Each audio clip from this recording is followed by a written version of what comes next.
Okay, karibu sana katika channel yetu ya Jajili TZ. Upo na mwalimu wako Isa Hamisi Mtike.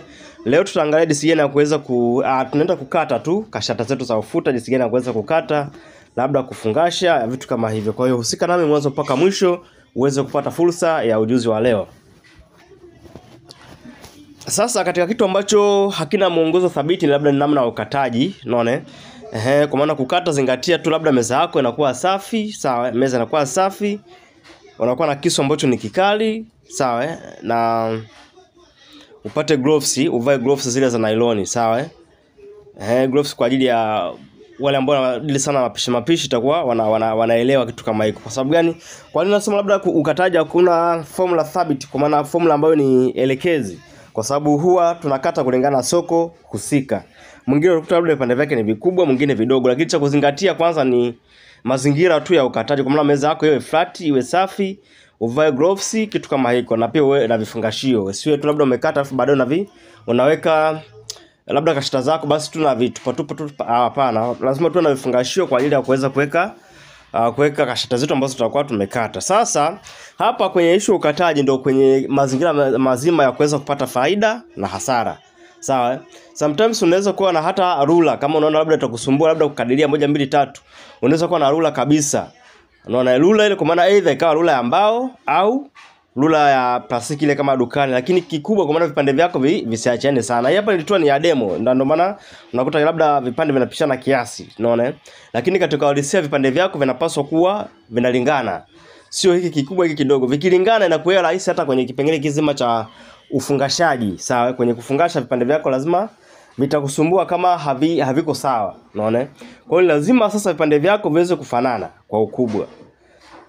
Na nilikuwa nazungumzia hapa ndo kwenye swala zima la faida au hasara, kwa maana ya vile ambavyo utakuwa umesukuma kashata zako, labda ukapata labda mkika mkubwa au mdogo, ni mwanzo wa faida na hasara utatokea hapo, unaona? Sasa hii haimaanishi ndo usukume basi tupate unene ambao ni mdogo kabisa, yani ile thickness yake ikawa ndogo, hapana.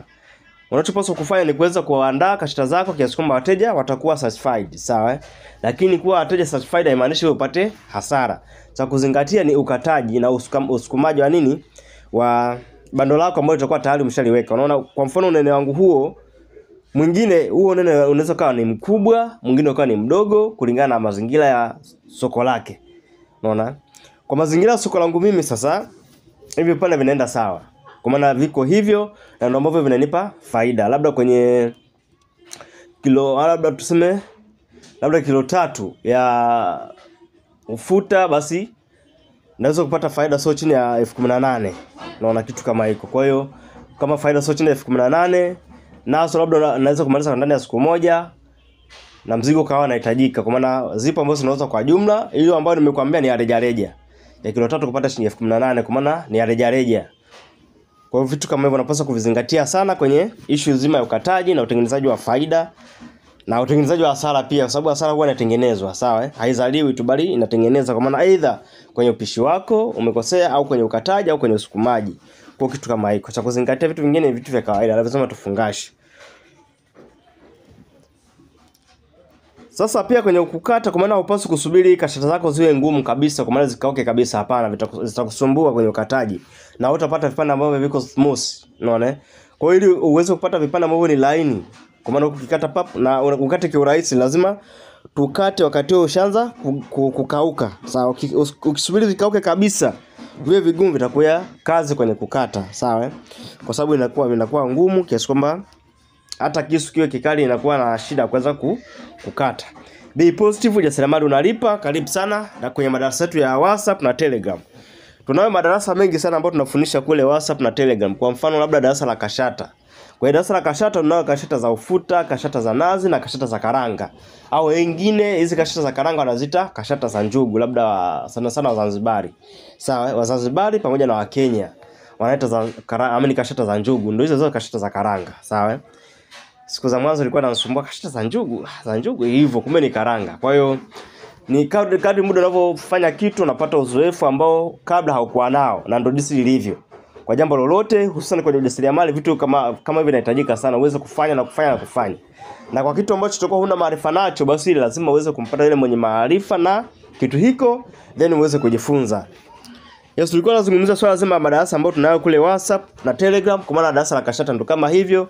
Pia tunalo darasa la ubuyu wa vipande, tunalo darasa la ubuyu wa Zanzibar, tunalo darasa la sabuni za maji aina mbalimbali, labda za kufulia, kwa maana hapa tunazungumzia multipurpose, labda tiles cleaner, glass and window cleaner, na sabuni nyingi za maji zinafundishwa katika darasa la sabuni za maji. Pia tunao darasa la sabuni za miche mithili ya jamaa, sabuni mithili ya whitewash, sabuni za magadi au gwanji. Unaona, kwa ukiyapata yote unakuja kule WhatsApp, unasema bwana teacher nataka kujifunza kozi fulani, ndio tunakupa mwongozo, unajiunga darasani, unapata funzo au unapata mafunzo. Pia tunayo kozi ya bidhaa za nywele. Hapa nazungumzia steaming, nazungumzia leave-in condition, nazungumzia shampoo mbalimbali. Kwa kupata hayo yote njoo WhatsApp, utaweza kujifunza leo mengi. Pia tunayo kozi ya tomato sauce, unaona, in a large scale, kwa maana forma kabisa za viwandani. Ukihitaji kujifunza pia unakuja kule WhatsApp, unapewa mwongozo. Kule WhatsApp tunajifunza nini hasa? Tunajifunza hivi lakini to the scale ambayo iko thabiti, kwa maana kwa vipimo sahihi na kwa kila kitu, kwa maana tunakusimamia uzalishaji wa bidhaa husika ambazo unataka kuwa mtengenezaji wa hizo bidhaa na mfanyabiashara wa hizo bidhaa. Kazi yetu kubwa ni kuweza kukusanua kwamba kuna fursa 1 2 3. Ni wewe sasa kuweza kuichangamkia. Be positive, na unapaswa kutambua kabisa kwamba vitu vya kawaida ukivifanya katika hali ambayo sio kawaida vinakuwa na thamani kubwa. Na ndio maana kubwa ya ujasiriamali, kwa maana kuweza kuwa jasiri na kufanya kuongeza thamani ya bidhaa au ya vitu fulani, sawa? Kwa hiyo kama unahitaji kujiunga na darasa letu, tutumie message WhatsApp kwa namba hiyo hapo 0653463133.